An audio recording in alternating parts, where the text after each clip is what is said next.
The morning had started like any other, the sun spilling golden light across our quiet suburban street, birds chirping lazily, and my daughter Lila, fragile yet full of quiet determination, rolling her wheelchair across the freshly mowed lawn with a smile that could melt the hardest heart, unaware that today everything was about to change. David, had stepped outside to retrieve the mail, exchanging polite nods with neighbors who all seemed to sense the tension building between us, and Margaret, the notorious HOA Karen, whose icy glare had followed us for weeks now, a woman whose carefully painted smile hid a sharp, vindictive mind that seemed to thrive on control, on power over others, particularly those she deemed weak or vulnerable. And as Lila wheeled herself closer to the edge of the sidewalk, humming softly, I felt the familiar knot of unease tighten in my chest because Margaret was there, standing with her hands on her hips, muttering under her breath about regulations, property lines, and decorum, her eyes narrowing as if calculating exactly how far she could push before consequences reached her. A woman who had made a hobby out of surveillance, who had already called the HOA on us for trivialities for imagined offenses, and whose very presence made the air feel heavier, charged with the kind of tension that could ignite at any moment.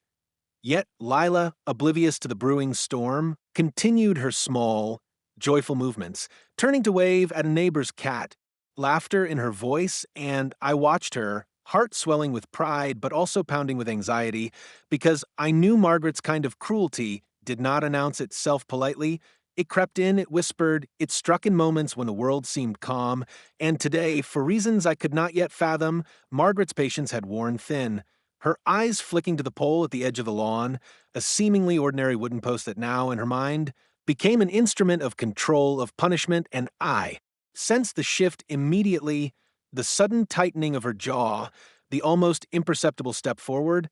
and before I could even call out a warning, her hand shot out with a force born of calculated malice, and in a heartbeat, my daughter was yanked from her gentle rhythm, her wheelchair tipped slightly as Margaret, in a horrifying display of dominance, tied her to the pole with cords she had brought for this very purpose, each not meticulous, cruelly deliberate, as if she had rehearsed this. Moment for days, and Lila's eyes widened with shock, the first flickers of fear dancing across her face, and I lunged forward, yelling, my voice cracking with disbelief and rage, but neighbors froze, some in horror, some whispering silently, none stepping close enough to intervene, and Margaret, smiling now, a predator satisfied with her work, whispered in a voice too sweet, too cold, just 5 minutes and you'll learn your place. And as the sun climbed higher, scorching the asphalt and beating down relentlessly, Lila's small body tensed, sweat glistening on her brow, panic rising in her chest, and I could only stand there helpless, heart hammering, watching the woman I wanted to believe was civilized reveal the true depths of cruelty, knowing that nothing would ever feel safe again. That these 5 minutes would stretch into a lifetime of fear and anguish, setting the stage for a struggle none of us would ever forget. A struggle that would test every ounce of courage in both my daughter and me, and in that searing, suffocating heat, as time slowed to an unbearable crawl, I realized that this was no longer a simple neighborhood feud. This was a calculated act of terror, a test of strength, and an emotional crucible that would leave scars far deeper than the surface, leaving the audience gasping with dread, unable to look away. Because in that single horrifying moment, the unthinkable had begun, and nothing in our world would ever be the same again. The moments stretched into unbearable seconds as Lila struggled against the ropes that bit into her delicate wrists, her small frame trembling not just from the heat but from sheer terror, and I, David, felt a panic rise in my chest that threatened to suffocate me as I tried desperately to call out to neighbors for help, but their faces were masks of shock, disbelief, or silent fear, none daring to intervene directly as Margaret, now fully in control of the scene, her expression twisted with perverse satisfaction, paced slowly around Lila like a predator inspecting her prey, her sharp heels clicking against the sidewalk with a rhythm that matched the pounding of my heart, each step echoing a promise of torment, and as I shouted, pleading for her to release my daughter, Margaret's lips curled into a mocking smile, her voice dripping with venomous sweetness as she lectured me on respecting property lines and teaching children discipline, a warped justification that made my blood run cold because I could see the gleam of obsession in her eyes, The kind of obsession that didn't care about laws, morals, or human decency, and Lila, panic rising with every second, felt her strength begin to waver. Her legs shaking uncontrollably in the heat, her breath coming in sharp, uneven gasps as sweat burned her skin, and the sun beat down mercilessly, and I realized that Margaret had not only trapped her physically, but had engineered a situation designed to break her spirit, too. Humiliate her in front of anyone who might be watching, a calculated psychological assault as terrifying as the physical restraint itself, while I raged silently at my own helplessness, knowing that any sudden move could provoke Margaret further, making the situation even more dangerous. And in those agonizing moments, Lila's eyes met mine, filled with a mixture of fear, confusion, and a flicker of defiance. And I knew she was desperately trying to hold on to hope, to stay strong, even as Margaret leaned closer, her face inches from Lila's, whispering cruel taunts, telling her that nobody cared, that no one would save her, and that soon she would learn her place in the world. And as I watched, my mind raced, calculating ways to intervene without escalating the violence, knowing that one wrong step could turn these 5 minutes into a tragedy, and in the background, the distant hum of lawnmowers, the occasional bark of a dog, the indifferent chatter of neighbors seemed surreal. Almost mocking as the tension coiled tighter and tighter, a slow, suffocating grip that left the audience holding their breath along with me, hearts pounding in sync with Lila's trembling form. Fully aware that this ordeal had only just begun, that Margaret's cruelty was far from spent, and that every second now was a test of endurance, courage, and sheer human resilience, a test that would push us to our limits and beyond, keeping viewers on the edge of their seats, unable to look away, as the shadow of impending horror loomed ever closer. Time seemed to stretch endlessly as Margaret's calculated cruelty intensified, each second a cruel torment for Lila, whose small frame quivered with exhaustion, sweat dripping into her eyes as she strained against the unforgiving ropes that held her fast to the pole, and I, David, felt my heart shatter into 1,000 jagged pieces, powerless to intervene, directly as Margaret circled her like a vulture, her eyes glinting with a disturbing mix of triumph and obsession, whispering venomous threats that cut deeper than any physical pain, claiming that this was for everyone's good, and that Lila needed to learn obedience the hard way, while I watched helplessly as Lila's hands fumbled against the knots, every failed attempt heightening the sense of desperation, and the heat of the sun bore down relentlessly, turning the air into a suffocating furnace, each bead of sweat on her brow a silent testament to her suffering. And in that moment, neighbors who had gathered at a cautious distance exchanged uneasy glances, some whispering about calling the police, others frozen in fear, paralyzed by Margaret's dominance, yet none stepping forward to stop her, which only emboldened her further, as if the collective inaction was fuel to her twisted sense of power. And then she leaned closer, her breath hot and threatening, taunting Lila about weakness, about how easy it was to manipulate someone who couldn't fight back. And I saw the flicker of defiance in my daughter's eyes, tiny but unyielding, a spark that refused to be extinguished even under the oppressive weight of fear and heat. And I felt a surge of both pride and terror, knowing that her resilience was both beautiful and fragile. As Margaret reached for a jug of water, she had cruelly placed just out of Lila's reach, the act a deliberate mockery, a psychological knife twisting in an already unbearable wound. And in that instant, the full reality of the trap hit me. Margaret had meticulously planned this, studying our routines, anticipating our reactions, orchestrating humiliation and danger with the precision of someone who thrived on control, and the audience could feel the suffocating tension as my mind raced for a solution, calculating every risk, while Lila's small body shook with exhaustion and fear, her breathing rapid, eyes darting to me pleadingly, silently begging for help she couldn't yet reach. And I realized that the next moments would decide everything that one wrong move could, escalate into irreversible disaster, and as Margaret tightened her grip on the situation, smirking with satisfaction, I felt a wave of dread crash over me, a deep, gut-wrenching terror that made the hair on my arm stand on end, because this wasn't just a conflict, it was a carefully crafted nightmare, and every viewer watching would feel the same tension, the same anxiety, the same desperate hope that someone, somehow, would intervene before the unthinkable happened. The heat was relentless now, the sun scorching down on Lila's fragile frame, her small body trembling uncontrollably as she strained against the tight ropes that cut cruelly into her wrists and legs, each movement sending sharp, biting pain through her already exhausted muscles, and I, David, stood frozen with horror, my chest tightening as if the air itself had turned to lead, watching helplessly as Margaret paced slowly around her, a predator savoring the terror she had meticulously orchestrated, her voice eerily calm as she whispered twisted reassurances and cruel taunts, telling Lila that no one cared, that everyone would look away, that she had nowhere to escape, and every second stretched endlessly, the minutes crawling like hours, the oppressive silence broken only by Lila's ragged gasps, the creak of the ropes, and the faint murmurs of neighbors too afraid to intervene, their eyes darting nervously, their bodies frozen by fear or indecision, while Margaret's shadow fell long and menacing across the sun-baked pavement, a constant reminder of the control she wielded,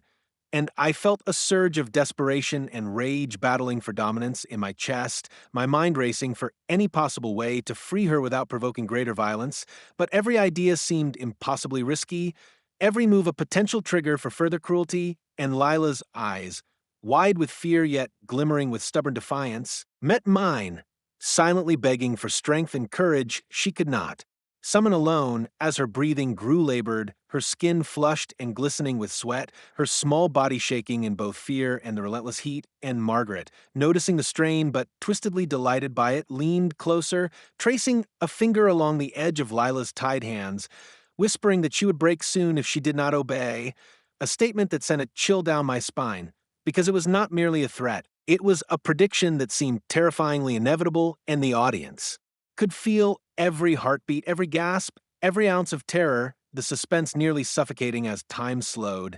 dragging every moment into a visceral experience until Lila, her strength wavering, her muscles trembling violently, fought to focus, to breathe,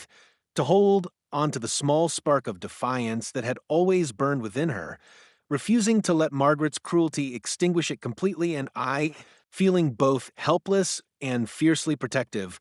realized that the coming minutes would test the limits of endurance, courage, and the very essence of human resilience, leaving viewers on the edge of their seats, hearts racing, minds racing, unable to look away from the raw, heart-wrenching struggle unfolding before them, knowing that the ordeal was far from over and that the next shocking moment could either break her or ignite a courage that would leave an unforgettable mark on everyone who witnessed it. The heat was relentless now, the sun scorching down on Lila's fragile frame, her small body trembling uncontrollably as she strained against the tight ropes that cut cruelly into her wrists and legs, each movement sending sharp, biting pain through her already exhausted muscles, and I, David, stood frozen with horror, my chest tightening as if the air itself had turned to lead, watching helplessly as Margaret paced slowly around her, a predator savoring the terror she had meticulously orchestrated, her voice eerily calm as she whispered twisted reassurances and cruel taunts, telling Lila that no one cared, that everyone would look away, that she had nowhere to escape, and every second stretched endlessly, the minutes crawling like hours, the oppressive silence broken only by Lila's ragged gasps, the creak of the ropes, and the faint murmurs of neighbors too afraid to intervene, their eyes darting nervously, their bodies frozen by fear or indecision, while Margaret's shadow fell long and menacing across the sun-baked pavement, a constant reminder of the control she wielded, and I felt a surge of desperation and rage battling for dominance in my chest, my mind racing for any possible way to free her without provoking greater violence, but every idea seemed impossibly risky, every move a potential trigger for further cruelty, and Lila's eyes, wide with fear yet glimmering with stubborn defiance, met mine, silently begging for strength and courage she could not summon alone. As her breathing grew labored, her skin flushed and glistening with sweat, her small body shaking in both fear and the relentless heat, and Margaret, noticing the strain but twistedly delighted by it, leaned closer, tracing a finger along the edge of Lila's tied hands, whispering that she would break soon if she did not obey, a statement that sent a chill down my spine, because it was not merely a threat, it was a prediction that seemed terrifyingly inevitable, and the audience could feel every heartbeat, every gasp, every ounce of terror, the suspense nearly suffocating as time slowed, dragging every moment into a visceral experience until Lila, her strength wavering, her muscles trembling violently, fought to focus, to breathe, to hold onto the small spark of defiance that had always burned within her, refusing to let Margaret's cruelty extinguish it completely, and I, feeling both helpless and fiercely protective,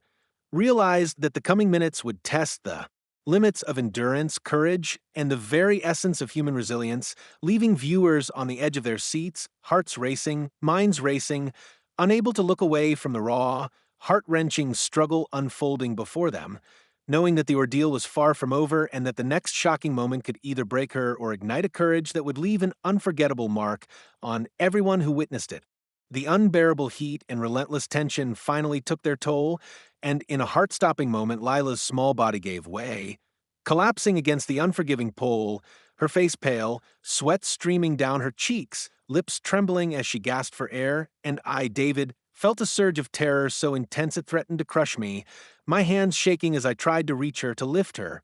But the ropes held her fast, Margaret standing mere feet away, her expression twisted with perverse satisfaction, whispering venomous remarks about weakness and failure, her voice a sickening lullaby that only intensified the horror.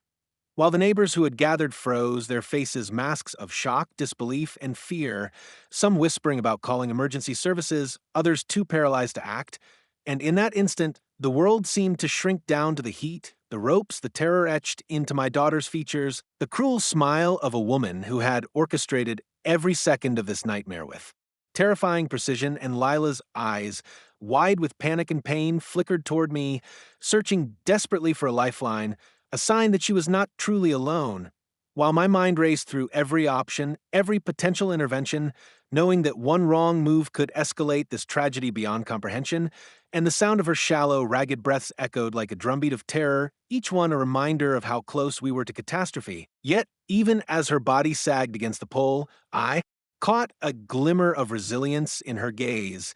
a spark of defiance that refused to be extinguished even in the face of such calculated cruelty, and the audience could feel every second of suspense, every heartbeat of dread, as if they themselves were trapped under the blazing sun with her, sharing in the raw, unfiltered terror and emotional weight of the moment, knowing that what happened next could change everything, that the thin line between horror and survival was being tested with every agonizing second, leaving viewers breathless, horrified, and emotionally invested,